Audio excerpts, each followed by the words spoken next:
Umezurike appointed first female SSG in Ebonyi. Emefiele not in our custody, DSS. 4 children found in Colombian jungle 40 days after plane crash. Falcons move up to 40 in FIFA rankings. Good evening. It's a warm welcome to Citizen FM News at 6. I am Bolawala Makinde. Vice President Kashim Shettima and First Lady Senator Oluremi Tinubu attended the valedictory session of the 9th Senate held at the National Assembly complex in Abuja on Saturday. Shettima is outgoing senator for Borno Central, while President Bola Tinubu's wife represents Lagos Central until the inauguration of the 10th Senate on Tuesday. The vice president, in his remarks, encouraged legislators-elect in the incoming 10th National Assembly to put the interests of the nation first. Mrs. Tinubu echoed Shettima's position, reminding the incoming legislators of the task of nation building ahead. She said that the present administration needs the wealth of experience of the outgoing lawmakers. The 10th Assembly will be inaugurated on Tuesday, June 13, when the presiding officers will be elected. The Department of State Services, DSS, says the suspended governor of the Central Bank of Nigeria, CBN, Godwin Emefiele, is not in its custody. The DSS discloses on Saturday via the agency's Twitter account. President Bola Tinubu suspended Emefiele from office with immediate effect on Friday, directing him to immediately transfer control of his office's affairs to Fola Adipisi Shonubi, the Deputy Governor Operations Directorate of the CBN.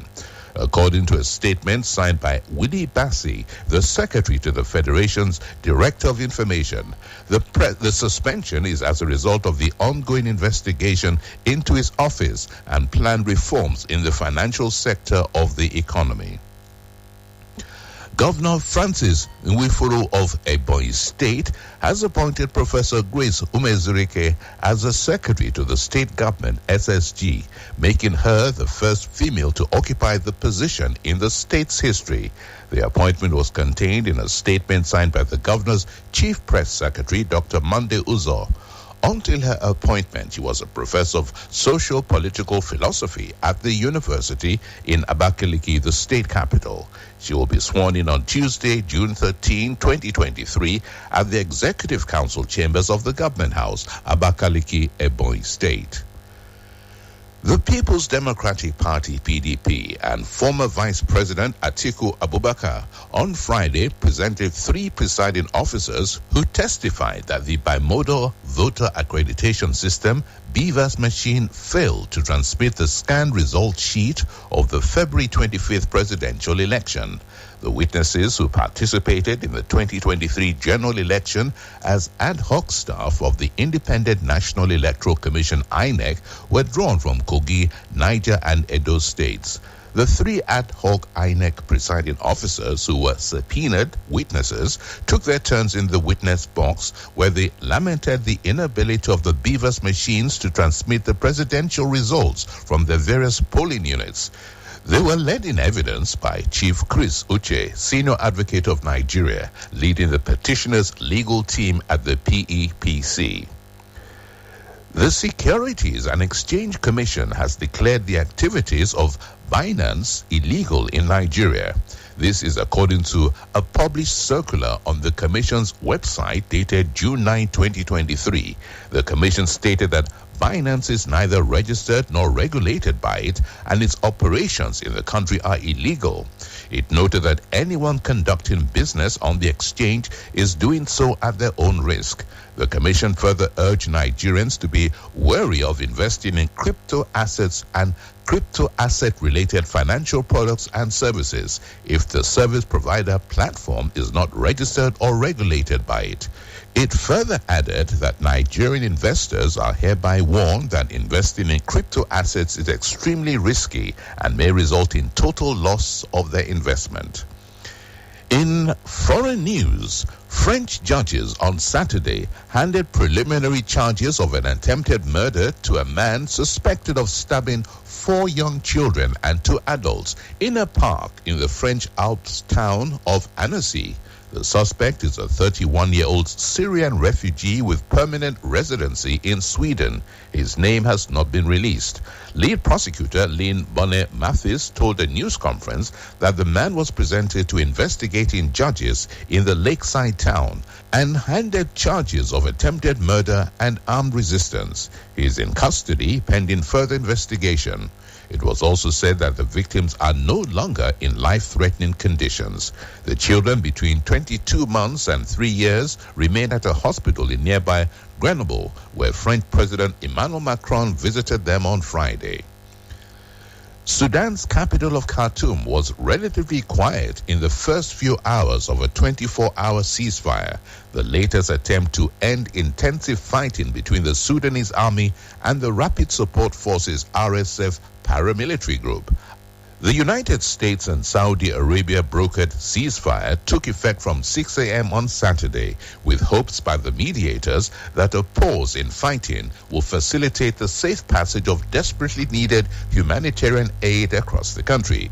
The ceasefire is also hoped to halt the fighting that has been raging since April 15, when a rivalry between Army Chief Abdel Fattah al-Burhan and RSF Commander Mohammed Hamdan Hemdeti Gadalo exploded into open warfare. Colombian President Gustavo Petro has said that 4 children have been found alive in the Colombian jungle more than 5 weeks after the plane they were traveling in crashed in the thick jungle. The children from an indigenous community were rescued on Friday by the military near the border between Colombia's Caqueta and Guaviare provinces, close to where the small plane had crashed. The plane, a Cessna 206, was carrying 7 people on a route between Araraquara in Amazonas province and San Jose del Guavera, a city in Guavera province, when it issued a Mayday alert due to engine failure in the early hours of May 1st. 3 adults, including the pilot and the children's mother, died as a result of the crash, and their bodies were found inside the plane.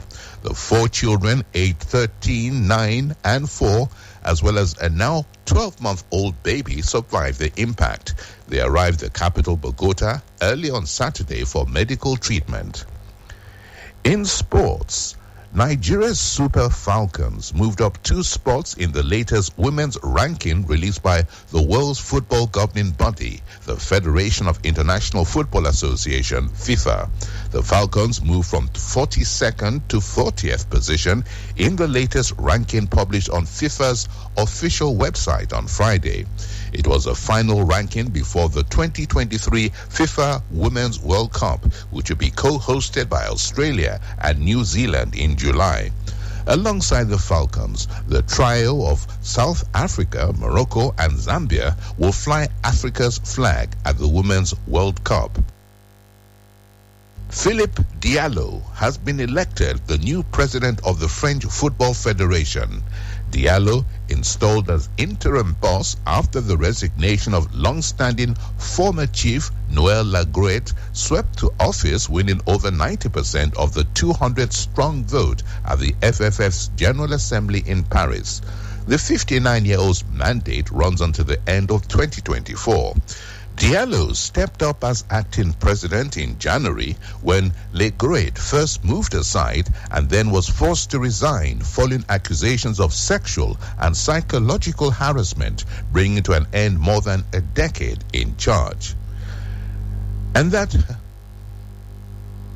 now to end Citizen FM News at 6, here is another look at our highlights. Grace Umezurike appointed first female SSG in Ebonyi. Emefiele not in our custody, DSS. 4 children found in Colombian jungle 40 days after plane crash.